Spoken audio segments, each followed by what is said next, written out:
The Galactic Council was the largest gathering in the universe. It floated inside a hollowed-out moon, a chamber so huge that even planets could envy its size. Thousands of alien races filled the seats, their voices echoing in a storm of languages. Some spoke in growls, others in clicks, and some in musical tones that made the air vibrate. At the center of this storm sat the humans, quiet, calm, and strangely relaxed. But they were not alone. Beside them, in little carriers, cages, and transparent boxes, moved animals. A golden-furred dog wagged its tail happily. A cat sat curled, eyes half closed but watching everything with quiet judgment. In one corner, a parrot flapped its wings and mimicked a strange alien laugh. Even a small rabbit twitched its nose at the strange scents of the chamber. And the council erupted in laughter. Not the warm kind, but sharp, mocking laughter. Humans, sneered a tall reptilian ambassador whose scales gleamed like polished stone. They drag their pets into space. What next? Will you bring flowers and trees into warships? The chamber shook with amusement. A hulking insectoid slapped its claw against the floor in mock applause. Perhaps they will send cats into battle. Imagine. A furry army scratching our fleets apart. The laughter grew louder. But the humans did not laugh, nor did they argue. Their ambassador, a middle-aged woman with sharp eyes, only smiled. She scratched the head of the golden dog beside her, who licked her hand happily. Useless, muttered a warlord from the Vark Empire. His voice was deep, almost like rolling thunder. They waste resources. Food, oxygen, space, all wasted on animals. These creatures are weak. They cannot fight. They cannot build. They cannot think. He leaned forward, pointing a clawed finger at the humans. You bring weakness wherever you go. The humans gave no reply. They never explained. Whispers spread across the galaxy in the days that followed. Stories grew like weeds. Tales of humans carrying animals across colonies, on warships, even into dangerous worlds. Aliens mocked them endlessly. To the Zaan, who believed only the strong deserved survival, humans looked childish. To the Sherry, who had exterminated every predator on their world to feel safe, humans seemed insane. And to the proud Vark warlords, humans were a joke, not a rival. But some stories were different. Strange, unsettling stories. A mining crew on the edge of the Orion Belt swore that a pack of human dogs saved them from an ambush. The miners said the dogs had smelled the enemy before sensors picked them up. A trading vessel whispered of parrots that repeated enemy orders, tricking them into firing at each other. One commander claimed he saw a human cat sneak through vents, bringing back stolen data chips. No one believed these stories. They were dismissed as human tricks, exaggerated rumors, or lies. Still, unease grew. On a quiet night, far away from the council, the truth revealed itself. A small human colony sat on the edge of unclaimed space. It was peaceful, with families building homes and children running through the fields. Their animals ran with them, dogs chasing balls, cats sunbathing, birds flying free under the alien sky. Then the pirates came. A fleet of ragged ships dropped from hyperspace, their engines burning red. These were not noble warriors or disciplined soldiers, but killers who thrived on fear. They wanted food, technology, slaves. And the human colony looked weak. The pirates landed in the fields. Armed with plasma rifles, they marched forward. "Round them up," one pirate shouted. "Take what you want, burn the rest." The humans did not fight. They pulled back into their homes, closing doors, hiding in silence. The pirates laughed, thinking it would be easy. Then the dogs began to growl. The first attack came from the shadows. A pack of German shepherds rushed from the darkness, teeth flashing.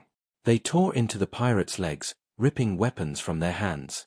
One pirate screamed as a dog bit down on his arm, dragging him into the dirt. Cats slipped through vents and rafters, dropping onto shoulders, claws raking across exposed skin.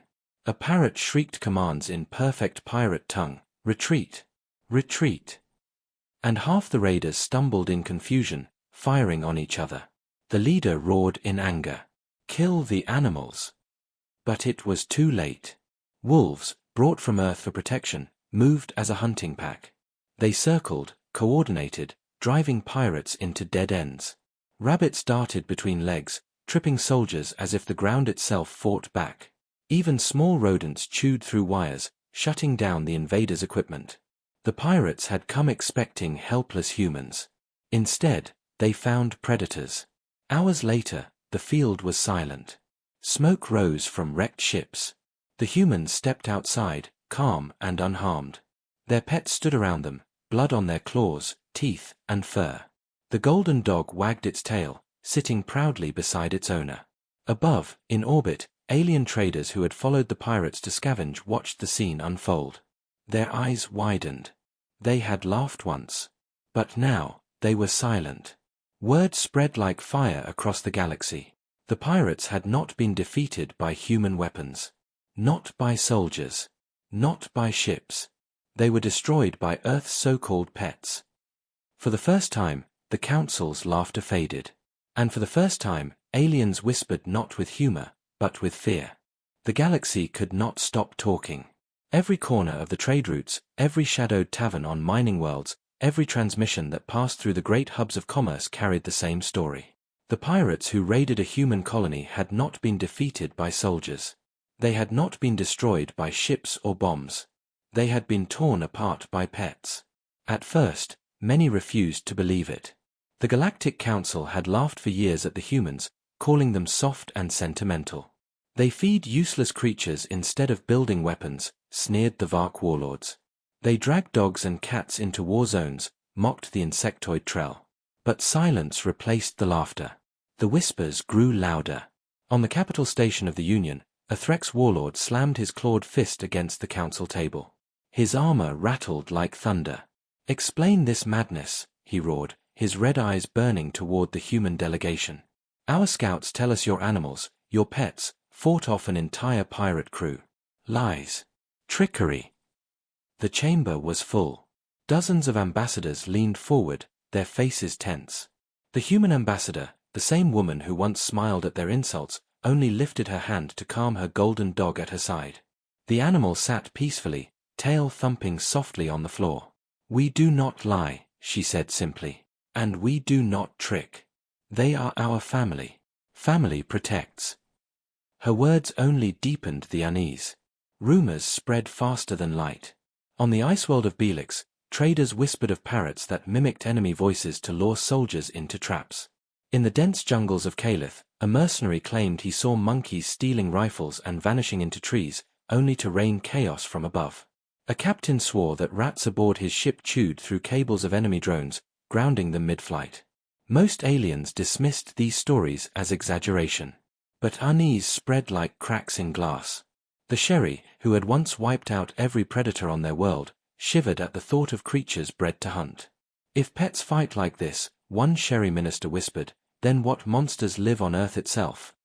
In a war room far from the council, a secret meeting took place. The Vark Empire had always seen humans as weak. But weakness could be dangerous if it hid something.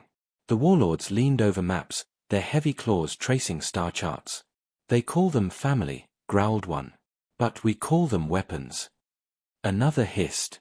"Perhaps they train them in secret. Perhaps every pet is a soldier in disguise." The warlords decided they would test the humans. They would see how strong these creatures truly were. Back on Earth, life went on as usual, or so it seemed. Children still played in fields with dogs. Farmers still worked beside oxen and horses. Birds filled the skies. To outsiders, Earth looked peaceful, even fragile. But those who watched closely noticed something strange. The pets of humanity were never idle. Dogs followed soldiers through training drills. Cats slinked silently beside engineers, learning the tunnels of ships. Birds circled colonies, eyes sharp from above. Even dolphins and whales swam beside submarines in Earth's oceans, as if part of some great unseen army. The aliens saw only affection, loyalty, and play. But the humans knew better. These animals were not just pets. They were partners. One story changed everything. A Union scout ship passed near the ruins of a battlefield where the Creel Empire had crushed another species. The scout expected only silence. Instead, they found something else. Hundreds of Creel soldiers lay dead in the mud, not from bombs, not from lasers, but from teeth and claws. Their armor was shredded. Their throats torn. Footage showed paw prints in the blood-soaked dirt. The Union ship carried the images back. Soon, they were broadcast across the galaxy. The whispers turned into fear. At the next council meeting, voices rose in panic. "Ban them!" cried the insectoid Trell. "No pets allowed on ships, no pets allowed on colonies." "They are unnatural," shrieked the Sherry. "Deathworld monsters disguised as companions." The human ambassador stood again, her golden dog at her side. The dog yawned, teeth flashing in the chamber lights. "You laughed at us once," she said softly. "You still do not understand. These are not weapons. They are family. And family does not ask permission to protect." The silence that followed was colder than the void outside. But whispers do not stay whispers forever. On a distant world, where the Creel Empire gathered its fleets, a plan was already forming. The Creel hated humans for humiliating their soldiers. They wanted revenge. "We will crush their colonies," the Creel commander vowed. "We will slaughter their people. And this time, no animal will save them." His army roared in agreement. But deep inside, fear flickered even in the Creel's hearts. For in the shadows of their minds, they remembered the stories: dogs that smelled death before it came, birds that spoke with enemy voices, and predators that never stopped hunting. The galaxy had once laughed at human pets. Now, it began to tremble. The Creel Empire was hungry. For years they had spread across the stars, conquering weaker species, draining colonies of life and leaving behind only ash. They were feared for their brutal discipline, their towering soldiers, and their endless fleets. When whispers spread about humans and their strange pets, the Creel laughed louder than anyone. "Pets! Dogs and cats!" sneered Commander Vaya, the leader of the Creel fleet. His armor gleamed dark like oil, his jagged teeth flashing as he spoke. "Do they think furry creatures can stand against plasma fire? We will teach them fear. We will burn their colonies until not even bones remain." His fleet roared with approval. The target was chosen, Arian 5, a small human colony at the edge of Creel-controlled space. It was new, fragile, and poorly defended. To the Creel, it looked perfect. When the Creel ships broke through the clouds of Arian 5, panic spread among the colonists. They were miners, farmers, and engineers, hardworking, but not soldiers. They had only a few defense turrets, nothing compared to the Creel war machines. The humans began to evacuate into the forests and hills, carrying their children, their belongings, and their animals. The Creel soldiers landed, their heavy boots shaking the ground. They marched in formation, rifles glowing with deadly light. "Round them up," Commander Vaya barked. "Slaves for the Empire. Kill any who resist." The soldiers spread through the fields, confident and arrogant. They expected terror, and they found it, humans running, hiding, retreating into their homes. But they did not notice the eyes watching them from the shadows. The first sign of danger was small. A Creel squad searched a barn. The doors creaked shut behind them. At first, they thought the humans had locked them in.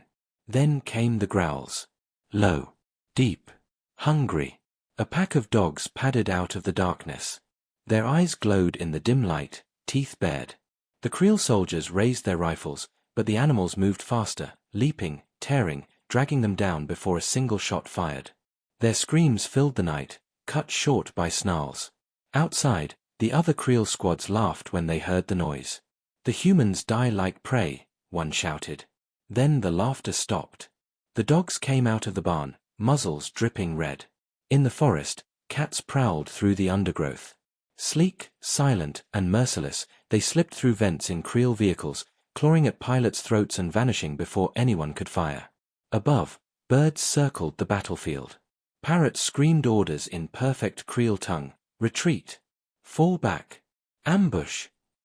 Confused soldiers obeyed, running into dead ends where wolves waited with gleaming teeth. One Creel shouted in rage, "They trick us. It is sorcery." But it was not sorcery. It was instinct sharpened by evolution, and sharpened again by human training. Commander Vaya roared, "Burn the colony. Kill every beast you find." The soldiers obeyed, torching fields, blasting into homes. Yet the more they destroyed, the more the animals struck back. Rats swarmed through supply crates, chewing through wires, shutting down weapons. Horses charged through smoke, smashing soldiers aside. Even the smallest pets, the rabbits, the ferrets, darted between armored legs, tripping warriors into the jaws of wolves. The humans themselves stayed hidden. They fought only when needed, guiding their companions with short whistles, signals, and quiet words. It was not chaos. It was a hunt. The Creel had walked into a trap. By midnight, panic spread through the Creel ranks. Entire squads vanished.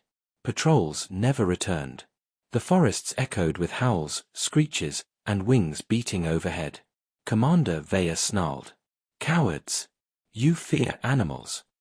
He raised his rifle, firing into the darkness. A parrot screeched his own voice back at him. "You fear animals." Soldiers flinched, firing wildly into the trees. Then came the wolves. A pack of them burst from the shadows, eyes burning like fire. They leapt onto the soldiers, ripping armor, crushing throats. Veya slashed one down with his blade, but another sank its teeth into his leg, dragging him into the dirt. "Retreat!" the Creel shouted at last. "Retreat to the ships." But there was no retreat. The landing zone was already lost, swarming with animals. Creel ships burned as flames climbed into the sky. Their transports had been torn apart, not by missiles, but by hundreds of small claws chewing through fuel lines, wires, and pipes until the ships collapsed under their own weight. The Creel fleet in orbit could only watch as their soldiers were hunted, torn, and erased. By dawn, silence fell. The colony stood unharmed. The humans stepped out of the forests, calm and unafraid. Their animals stood beside them, some blooded, some limping, all alive. The golden dog sat proudly beside its owner, chest heaving from the night's hunt. From orbit, the surviving Creel warships hesitated. They had expected to find weaklings. Instead, they had seen an army unlike any in the galaxy. Not an army of machines. Not an army of soldiers. An army of pets. The story spread faster than light. The Creel Empire, feared for centuries, had lost its first battle, not to fleets or weapons, but to animals. The galaxy shook. Some laughed nervously, calling it luck, a fluke, an accident. But deep inside, fear spread. What if it was not luck? What if it was only the beginning? In the shadows of the council chamber, ambassadors whispered. If this is what pets can do, what monsters hide on Earth itself? The galaxy was no longer laughing. The Creel invasion of Arian 5 should have been an easy victory. Instead, it had turned into a nightmare. The images of Creel soldiers, ripped apart, their war machines burning, their ships chewed through like paper, spread across every communication network in the stars. For the first time in centuries, the mighty Creel had been beaten. And they had not been beaten by human fleets or human armies. They had been beaten by pets. On Union stations, markets, and war councils, aliens spoke in hushed voices. "They fight as packs," whispered a Thari diplomat. "Not just humans. The animals too. Every move, every strike, together." "It is not weakness," muttered an insectoid merchant. "It is a weapon we do not understand." Still, others argued. The Vark warlords bellowed in disbelief, claiming it was all lies. "No animal can bring down an empire," they roared. But even they noticed their soldiers watching the shadows with unease, as if unseen teeth might already be waiting. Meanwhile, humans did not slow down. Across colonies, across starships, their training grew sharper. Dogs learned to sniff out hidden bombs and mark enemy ambushes. Birds soared above fleets, their keen eyes spotting threats long before sensors could. Cats and ferrets slipped into vents and tunnels, carrying messages or cutting power lines in silence. Even Earth's oceans became training grounds. Dolphins swam alongside submarines, learning to disable enemy drones. Whales moved in coordinated patterns, disrupting sonar and confusing hunters. Everywhere, humans and animals worked together, as if one mind guided them all. They were not pets anymore. They were warpacks. The galaxy watched in disbelief as human fleets moved into battle. On the frozen moon of Sharrock, a small human unit was trapped by enemy forces. Their radios failed. Their supplies ran out. But then, the skies filled with crows. The birds flew miles through blizzards, carrying tiny cameras strapped to their backs. They mapped enemy positions, sent warnings, and carried messages back to reinforcements. When the soldiers finally emerged, the enemy was already broken, ambushed by humans who had seen through birds' eyes. On the mining world of Tarkesh, pirates tried to board a human freighter. They never made it far. Dozens of dogs charged through the halls, wearing small armor vests with cameras and shock devices. They disabled the raiders one by one, dragging them to the ground. By the time human marines arrived, the dogs had already secured the ship.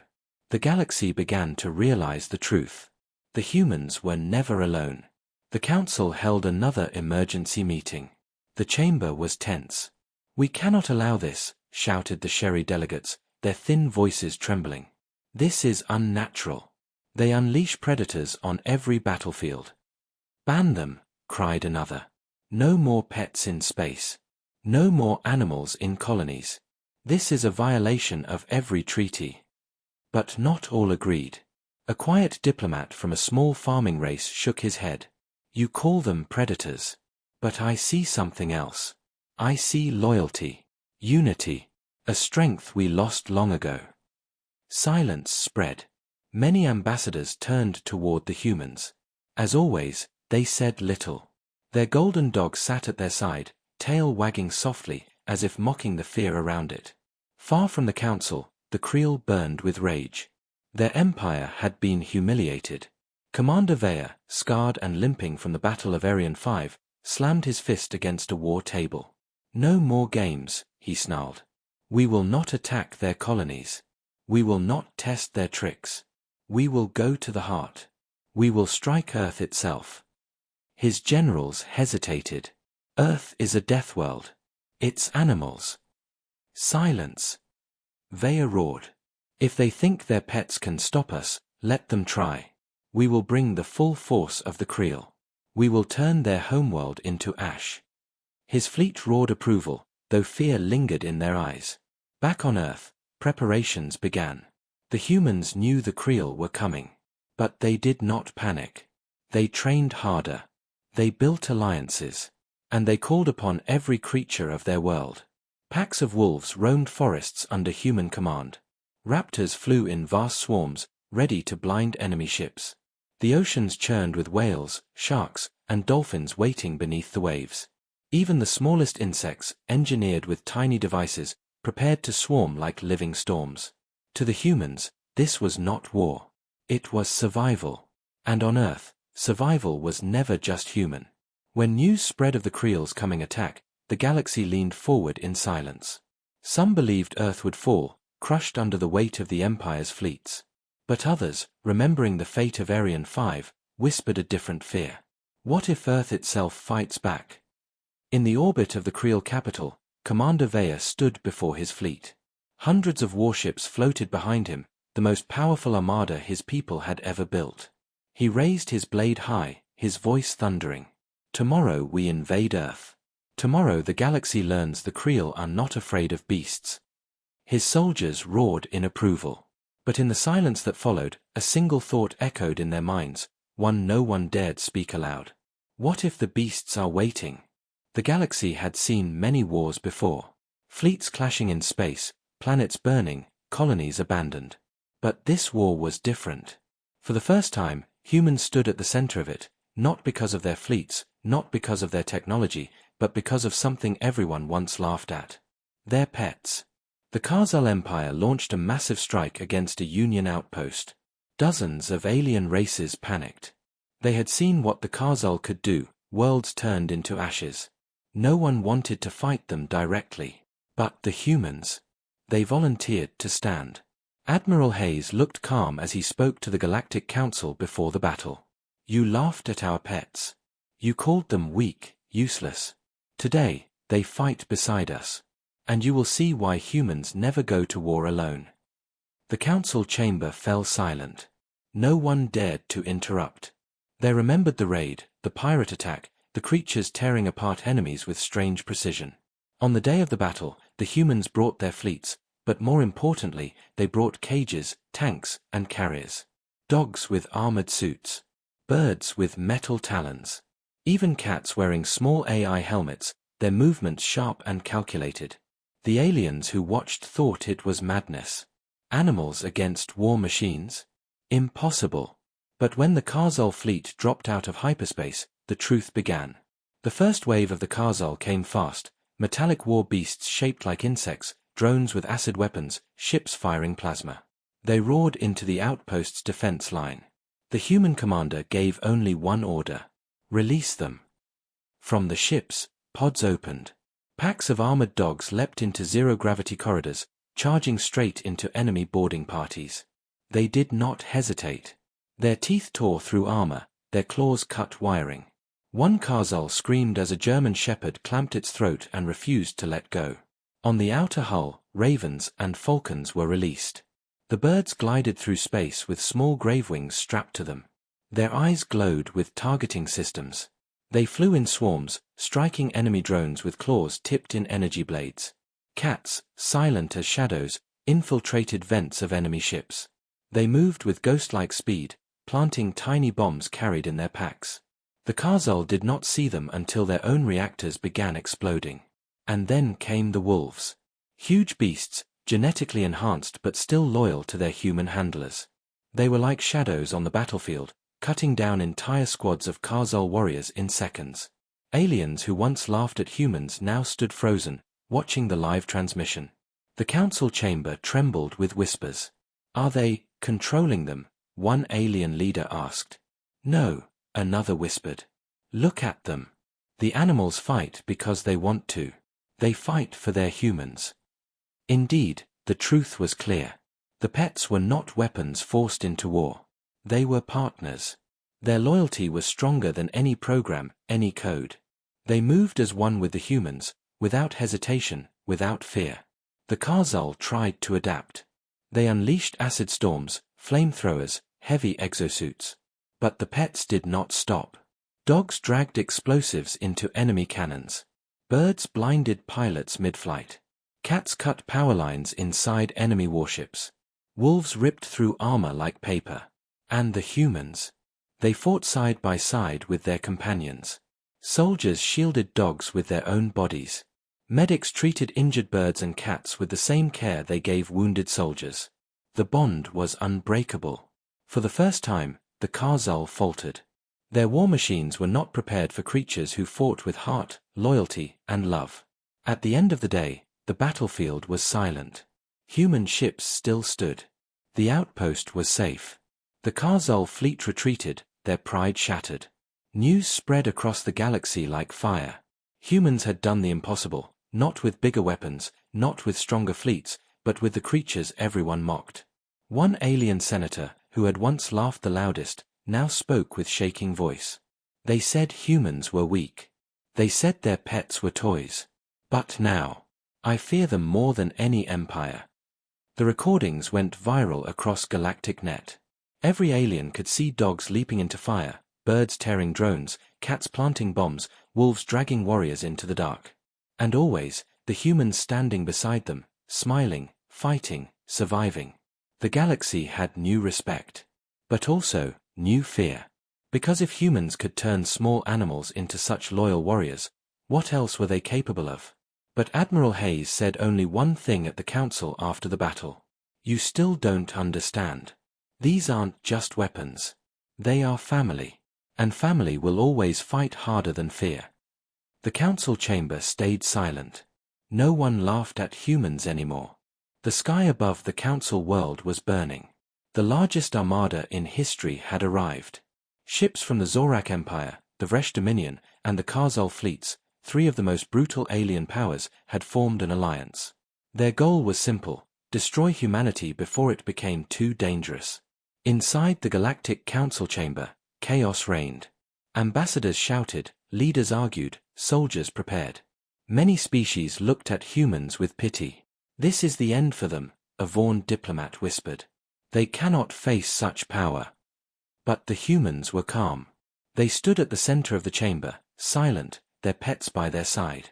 Dogs sat patiently. Cats cleaned their paws. Birds rested on shoulders. Even the alien leaders frowned. How could humans bring animals into this moment of doom? The council doors opened, and Captain Elena Rourke of Earth's fleet entered. Her uniform was scorched from battle. She carried no fear in her eyes. Behind her, a massive wolf padded silently, its eyes glowing. She spoke simply. They wanted war. They will have war. And they will learn, we never fight alone. Above the planet, the battle began. Enemy ships poured fire into human fleets. Laser storms ripped through the darkness. Dozens of Earth ships exploded. For a moment, it looked hopeless. Then something happened. The alien fleets boarded human ships, expecting an easy slaughter. But when their soldiers forced open the airlocks, they were not met by human marines. They were met by creatures. A pack of dogs rushed forward, their armor glowing, their teeth sharper than steel.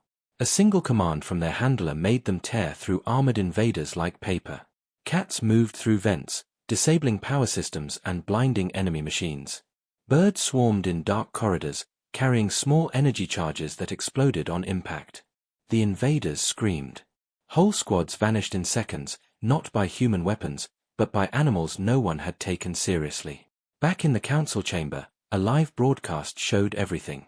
Entire species watched as trained animals turned into weapons, protectors, and guardians. The Vresh warlord who once mocked humans rose to his feet. His voice shook. This is impossible. They are only animals. A human diplomat finally answered, his voice cold. They are family. And family protects each other. The enemy armada began to fall apart. The Zorak flagship was breached by swarms of ravens carrying explosives. A single dog, fitted with a sensor pack, led human missiles straight into the Karzul dreadnought's weak point. The explosion lit up the void. On the ground, human pets turned soldiers fought side by side with their humans. Wolves guarded barricades. Falcons blinded enemy pilots. Even small creatures, mice, ferrets, monkeys, sabotaged enemy weapons. The galaxy was watching, and for the first time, they were not laughing. They were terrified. Hours later, silence returned to space.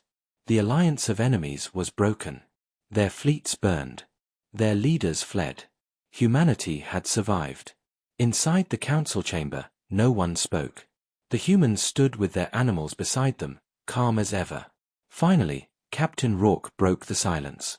You laughed at us for loving them, she said. You thought compassion made us weak. But you never understood, love is strength. Loyalty is a weapon. And when you threaten one of us, you fight all of us. The great wolf beside her howled, its voice echoing through the chamber. From that day, the galaxy changed. No one mocked human pets again. Empires rewrote their histories, teaching their young that humanity had fought with armies of beasts. Legends spread, of cats that disabled war machines, of dogs that saved whole colonies, of birds that blinded fleets. But the truth was even simpler. Humans had won because they refused to abandon love. And the galaxy learned the most terrifying lesson of all. If humans could turn pets into warriors, what else were they capable of?